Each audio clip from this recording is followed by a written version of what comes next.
Bueno, si pudiera por favor decirme en primer lugar su nombre. Raúl Trujillo Trujillo.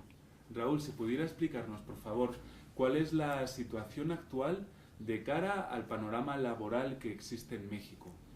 Bien, para esto hay que hacer algunas precisiones. Primero, el concepto de informalidad y como consecuencia el concepto de formalidad, ¿no? La informalidad es realmente la carencia de la norma, ¿sí? Por consecuencia, la formalidad es apegarse a la norma.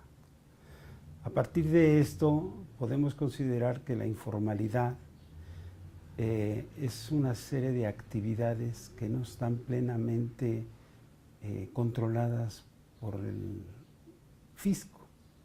Entonces esto nos lleva a tener que analizar la problemática, bien, en principio del planteamiento de la problemática.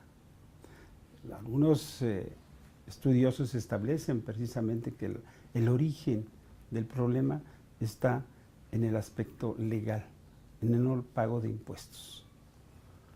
Sin embargo, esto tiene otras aristas, tiene otras consecuencias y otras causas, y entre ellas está el comercio informal.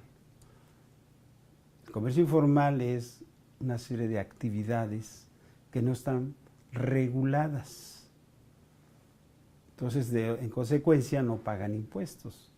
No están dentro del esquema de la legalidad que se puede plantear en cualquier sistema. Entonces, esto nos lleva a identificar una serie de factores que contribuyen a lo que es la economía informal y o también considerada como la economía de la ilegalidad. El comercio es una de las actividades que más impacto tiene en esto de la informalidad. A partir de aquí, el fenómeno empieza a tener otras observaciones, y es el empleo o el desempleo. ¿Por qué? Porque al no haber un crecimiento económico, al haber falta de oportunidades, esto incide en el desempleo. Hoy por hoy estamos viendo que en todo el mundo, para la crisis global, se está viviendo un alto nivel de desempleo, y sobre todo en el desempleo juvenil.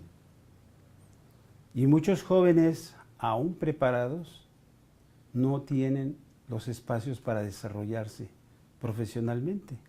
Entonces caen en la informalidad. Pero esto implica que estas actividades no van a contribuir a los caudales públicos. O sea, la actividad se desarrolla, pero se vuelve una actividad competitiva que no es, o que es más bien incidente en lo económico, en lo político y en lo social. Al no haber trabajo, al no haber una esperanza de vida, esto provoca malestar social. Entonces se viene convirtiendo esto de la informalidad en una válvula de escape para las presiones sociales. En México, creo yo, efectivamente, esa válvula de escape es la que nos ha permitido mantener un equilibrio de no estallamientos sociales. Ahora bien, en el aspecto de los otros factores que contribuyen o que forman parte es el costo. Cuando una actividad es ilegal, no paga impuestos y por lo tanto tiene costos más bajos en una competencia desleal con la formalidad. Ahora, aquí hay una complicidad entre los consumidores y los oferentes. ¿Por qué? Porque los consumidores ven precios más bajos y bueno, fomentan la piratería y esto provoca también que entren mercancías ilegales a la economía, provocando a su vez que existan mafias dentro del sistema. Mafias que son clientelismos políticos en época de elecciones. Si uno recorre las calles de la Ciudad de México, observará que en el comercio informal hay una serie de espacios que son discutidos por los propios vendedores. Y ahí vemos, por ejemplo, a los toreros, que son gente que está esperando, tiene su mercancía, viene la autoridad, inmediatamente levanta su mercancía y se va. Entonces, ¿pero por qué se da? Pues porque la gente necesita comer, necesita tener los mínimos de bienestar para él y para su familia. Entonces, se asume riesgos muy altos en ese sentido. Desde su punto de vista, ¿qué factores han incidido en este aumento del comercio informal aquí en México? Porque un porcentaje muy grande de la población que se entiende que tiene trabajo pertenece a este trabajo informal. Claro. Yo pienso que es el diferencial de los ingresos, en parte. O sea, ¿qué quiero decir con esto? Lo que pagan en la formalidad no es redituable y la informalidad lo compensa. Si alguien gana un salario mínimo, efectivamente en la formalidad se tienen prestaciones sociales, pero los salarios son muy bajos. Entonces, comparado con lo que ingresa en la informalidad, o bien lo compensa, o bien simplemente no le queda otra más que de ahí obtener los ingresos para mantenerse. Ahora, ¿de dónde proviene? Pues mucho, y pienso yo, de dos causas. Uno, que es el planteamiento de la tesis de Soto, que dice que todo viene de que la informalidad es muy cara. Digo, la formalidad es muy cara. Y entonces eso hace que fomente la formalidad. Y es cara, ¿por qué? Por la carga tributaria. Entonces, además de esto, los trámites, la tramitología es muy tardada y muy costosa. Entonces desmotiva a la gente a incursionarse en la formalidad, ya sea de manera personal o a manera de una empresa. La situación hoy se recrudece por la falta de oportunidades. Los jóvenes no tienen oportunidades, salen de la escuela y incursionan a un mundo que se llama realidad económica y desempleo. Una realidad económica que no les permite desarrollar sus sueños, sus ambiciones. Y desempleo porque los espacios no los hay. Si a esto le aunamos el alto índice de crecimiento tecnológico o la modificación tecnológica derivado de la crisis que padecimos del 2008 al 2010. Entonces, hay un cambio tecnológico que lo que hace es disminuir las oportunidades de trabajo. O sea, desplaza la mano de obra para ser más eficiente. Es más eficiente, sí, pero en términos de impacto social es menos redituable. Entonces, esto aunado a el problema que padecemos del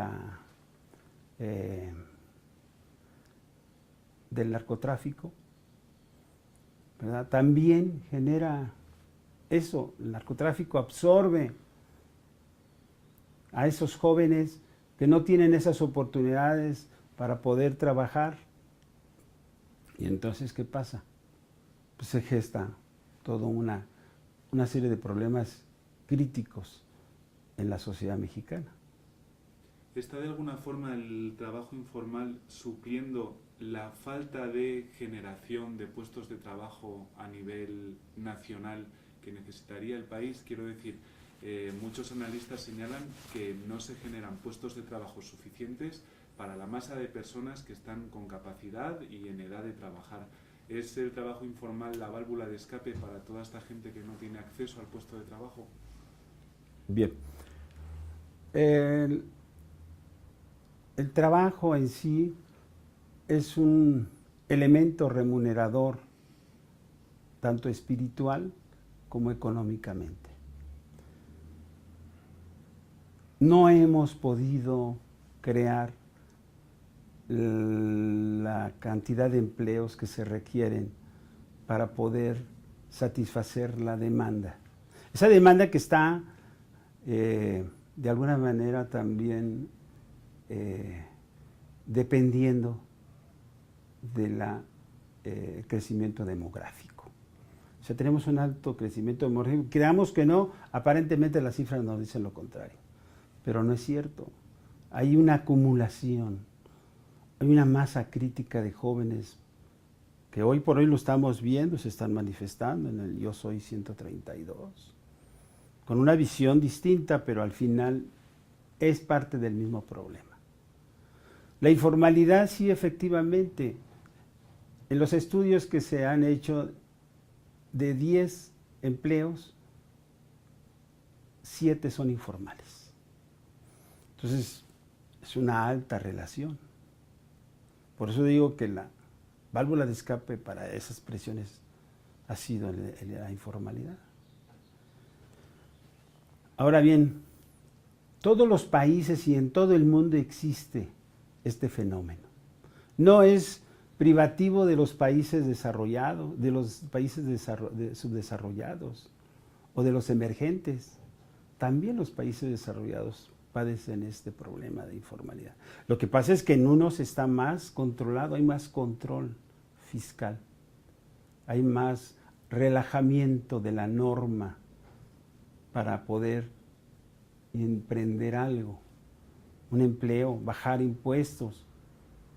Sin embargo, en los países que tenemos un crecimiento económico bajo para satisfacer esa demanda, es donde se ha presentado para mí y agudizado la informalidad como presencia de una solución a un problema social. Aunado a la informalidad hay otro término que suele aparecer, que es la precariedad laboral. ¿Cuál es la situación de los trabajadores mexicanos, no solo los que pertenecen al sector informal, que obviamente no tienen prestaciones sociales por ello, sino para las personas que sí tienen un trabajo regulado? ¿Existe ese ámbito también de precariedad? Me refiero a las coberturas sociales, a temas que tienen que ver con el apoyo o las garantías estatales. Bien, en México existe un marco muy avanzado de lo que es la protección social al trabajador. Hoy se pretende cambiar ese marco, pero no se sabe cómo se quiere hacer.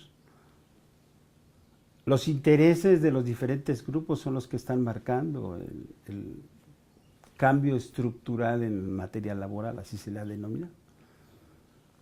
Pero sin embargo, yo considero que este problema se gesta de la mala repartición de la riqueza. O sea, ¿qué quiere decir? Que muchos tienen todo. Perdón, tienen poco. Y pocos tienen mucho. Hay una alta concentración de los recursos en pocas manos. Y obviamente los obreros, los empleados, tienen un bajo salario, una baja contribución. Son contribuyentes los formales, pero no les alcanza con sus salarios actuales para cubrir sus necesidades de ellos y de una familia como establece la Constitución.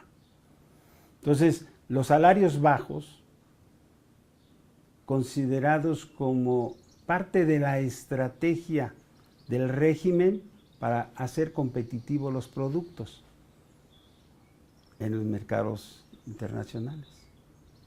Tenemos ahí el caso de China, bajos salarios. ¿Por qué? Pues porque se requiere que mayor masa de personas tenga por lo menos un ingreso. Pero en México no se ha logrado que los salarios sean con un crecimiento real.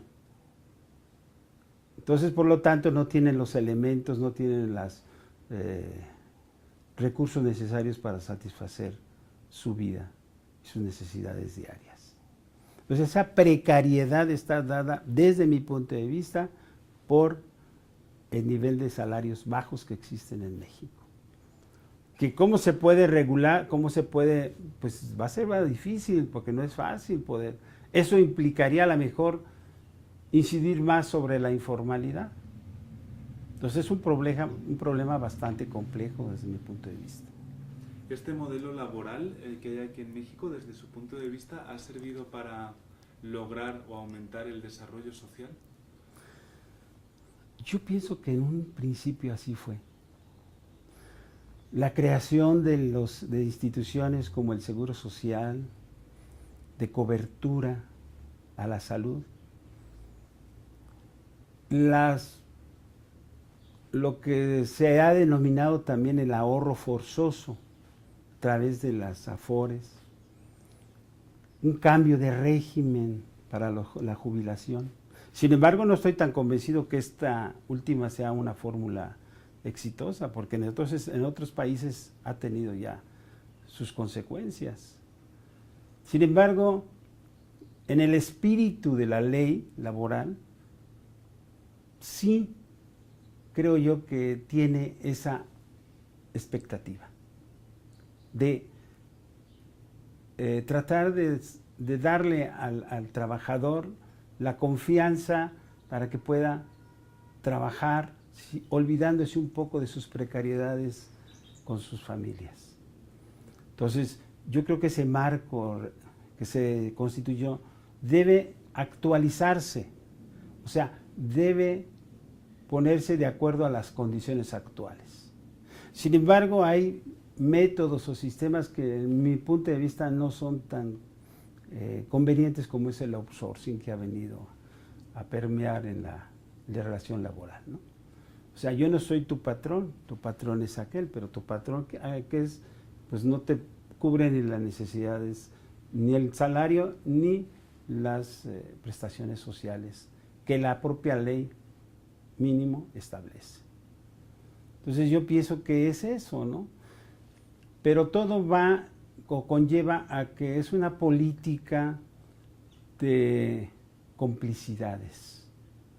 Como que me hago que existes como informal y como que te ataco porque sé que me estás afectando. Pero no es una normativa que incluya. ¿Por qué? Porque los clientelismos políticos son los que privan ante esta situación. Entonces, el empleo en México, 5.5% de la población económicamente activa. Algunos dirían bajo, otros dirían alto. Para mí es alta. Estamos hablando de cerca de 5 millones de personas desempleadas, que no es cualquier cosa. Ahora, unos están sí efectivamente en la informalidad, Pero los que no están ahí quizás caen al siguiente renglón, que es la pobreza, que es el otro renglón. Al no haber elementos para poder satisfacer las necesidades, las políticas sociales del Estado no han actuado eficientemente. Han disminuido, han menguado un poco el impacto con la informalidad y con las políticas sociales de darle a las personas de la tercera edad una parte para que pueda comer, ¿verdad? Pero por otro lado, gente en el campo que no tiene ni siquiera para comer el día. Entonces, ¿quiénes reciben los recursos de esa política? Los dueños de las tierras. Las tierras las arriendan. Entonces, ¿dónde está el beneficio realmente para los campesinos directos, aquellos que realmente tienen necesidad? Yo te rento en mi tierra, ven la parte del gobierno y esa me la quedo yo, más aparte lo que tú me estás dando por la renta de la tierra. Entonces eso incide en una mayor pobreza, un mayor índice de pobreza. ¿Y en qué consiste lo ha mencionado usted, el outsourcing, y por qué cree que se está desarrollando, se está aplicando tanto en la actualidad en los esquemas laborales mexicanos? Bueno, el outsourcing lo que dice es, o pretende es, quitarle la carga, la responsabilidad al patrón. Entonces, ¿qué hacen? Una empresa adquiere o asume los riesgos laborales. Entonces dice, yo, empresa, tengo la persona que tú requieres para que tú te puedas trabajar. Tú no te preocupes, tú nada más págame a mí para que yo me entienda con él. Pero al entenderme con el empleado, el empleado no es tu empleado, sino es mío. Pero fiscalmente tiene otro tratamiento. ¿Por qué? Porque lo que tú me pagas a mí es deducible de impuestos, porque es gasto. Pero acá, en la relación laboral, pues yo me entiendo con el trabajador e incluso en muchos casos no se atienden las legítimas reclamaciones sociales, las prestaciones sociales. Entonces, llega un momento que hay un rompimiento de la relación laboral y ¿con quién voy? Pues no, yo no soy tu patrón, dice la empresa que está utilizando la fuerza de trabajo, sino tu patrón es otra persona. Entonces, otra persona con la cual pues tú tienes que entenderte. Entonces, yo, empresa, me quité del problema. ¿Y por qué cree usted que esta práctica laboral en cuanto a los esquemas pues está proliferando tanto en el Les beneficia más a los empleadores. Por eso que te acabo de comentar, porque se quitan la responsabilidad. Ya no tienen que estar haciendo una reserva para cuando el empleado se tenga que retirar. Eso es problema de la empresa que te contrató. Las prestaciones sociales que tuvieron que haberle pagado al Infonavit o al Seguro Social es problema de la empresa que te contrató. Entonces yo, empresa, simplemente me deslindo de ello. O sea, yo me intereso más como empresa por el uso de la mano de obra, más no por los problemas que implique tener la mano de obra. ¿Sí? En cambio, en una empresa que normalmente contrata, pues te contrata con tu sueldo y con todas tus prestaciones sociales y es responsable ante la ley de cualquier relación laboral que exista. Es una triangulación, por así llamarlo. Y por último, estas dinámicas laborales como el outsourcing no contribuyen a aumentar más la precariedad laboral. Quiero decir, el esquema no debería de ser distinto para mejorar la condición. Yo pienso que no lo ha demostrado. La gente que lo ejerce es gente que va con una idea de transar. Transar al fisco, transar al empleado, transar a la empresa. O sea, no es una figura que haya demostrado sus bondades para los trabajadores. Para ellos como empresa de outsourcing sí hay beneficios. Entonces, ¿qué ha habido? Se encuentran que hay mucha evasión fiscal por parte de esas empresas. Y así como pueden aparecer, pueden desaparecer, ¿no? Aunque hay unas de corte internacional que han permanecido. Pero en realidad este modelo, pienso yo, que no es adecuado para el sistema mexicano. A lo mejor en otros países sí haya tenido sus resultados, pero yo entiendo resultados, pero solo para aquellos que ejercen la actividad de outsourcing, no para los empleados, no para la empresa, no para el fisco. Se lo preguntaba porque dentro de esta conversación que estamos teniendo de pues la situación que hay laboralmente en México, pareciera que estas prácticas, lejos de ayudar a mejorarla, contribuyen a empeorar ese contexto laboral, ¿no? Claro, claro.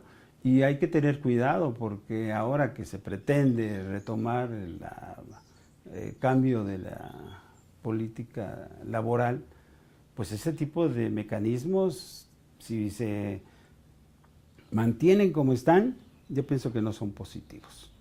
Habrá que adecuarlos. O sea, en principio hay que respetar los derechos laborales.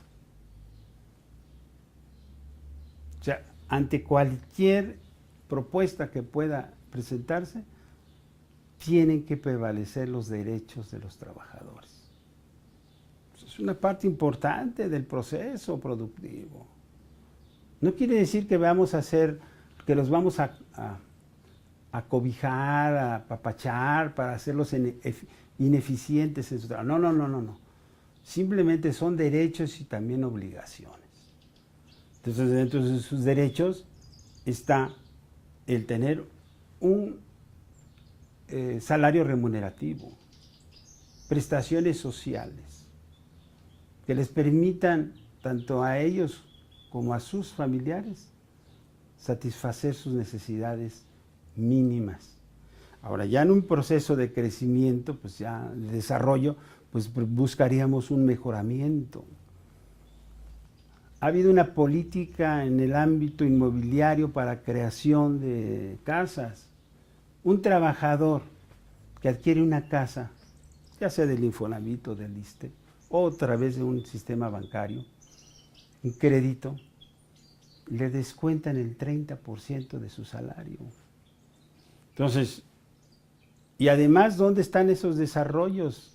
Fuera, están muy distantes de sus puntos de trabajo. Entonces, ¿qué hacen? Encarecen la transportación. Fatiga se crece. Estamos hablando de que si están trabajando en el Distrito Federal y les dan una casa en el Estado de México, por allá por Toluca, más allá, o por el Estado de Hidalgo, entonces, ¿qué pasa? Las distancias, ahora, en términos de costo, pues, disminuye la tercera parte de su salario. Ya de por sí su salario es bajo, más disminuyen la tercera parte, más agregan el costo de transportación. ¿Qué le queda? Para poder vivir, y sobre todo el alto costo de la vida, crecimiento de los precios. Entonces lo hacen sándwich. Entonces esto lo hace reaccionar y decir, espérame, tengo que tener un trabajo adicional, una fuente de ingresos adicional. ¿Dónde? Pues en la informalidad. Voy a la informalidad y me la juego. Y no nada más está él, sino está él y la esposa y los hijos, están metidos en ello. ¿Verdad? Y si no tienen para poder invertir en comprar una mercancía, están lavando parabrisas. Pero eso además contribuye a fomentar mafias, porque trabajas aquí, pero me das a mí. ¿Sí? Entonces, en todos los tianguis, en todos los mercados, pues pasan la charola. A ver, la contribución para que nosotros que te estamos protegiendo. Y adicionalmente contribuye para el jefe delegacional o el presidente municipal. Entonces, ¿qué hace? Más crítico esa situación. Ahora bien, ha habido una gran migración hacia los centros de desarrollo. En México, la alta concentración de la informalidad está en el Distrito Federal, en Monterrey, en Guadalajara y en Puebla. Ahí es donde se observan las grandes masas de comercio informal. Ahora, si tú también te vas a centros como Acapulco, también los encuentras. Entonces, ¿qué es lo que está sucediendo? Que la gente busca, llega a donde hay el mercado, donde existe el mercado. O sea, una cosa es el mercado informal y otra cosa es la economía informal, que ambas están interrelacionadas. Entonces, ¿esto fomenta qué? La piratería, que afecta ¿a quién? A los formales. Es más, se ha observado incluso que en el comercio informal, los propios formales contribuyen a esa masa. ¿Qué hacen? Tienen su negocio. Como están los informales afuera y no dejan pasar, yo también pongo mis puestos afuera. Y no nada más aquí, lo pongo allá y lo pongo. Entonces, ¿qué pasa? Está generando ese caos, hay un caos. Es un reto muy importante para la gente que venga a administrar la Ciudad de México. Si caminamos por las calles del centro de la Ciudad de México, ahí está. Y entonces hay efervescencia, desorden político y social. Lo mismo hemos visto en el barrio de Tepito, donde pues, ahí la informalidad está en un nivel muy alto. ¿Sí? Entonces, agregan el narcotráfico, agrega la evasión y una cosa que es muy importante, la extorsión. Se desarrolla el fenómeno de la extorsión. O sea, tú vas a estar aquí, sí, solo sí, me das a mí una contribución. Y eso se ha visto últimamente en los reportes. ¿Sí? ¿Por qué ha habido dentro del narcotráfico adicionalmente los secuestros, que son las extorsiones? O sea, te secuestro, me pagas una cantidad si quieres seguir viviendo, si quieres seguir operando.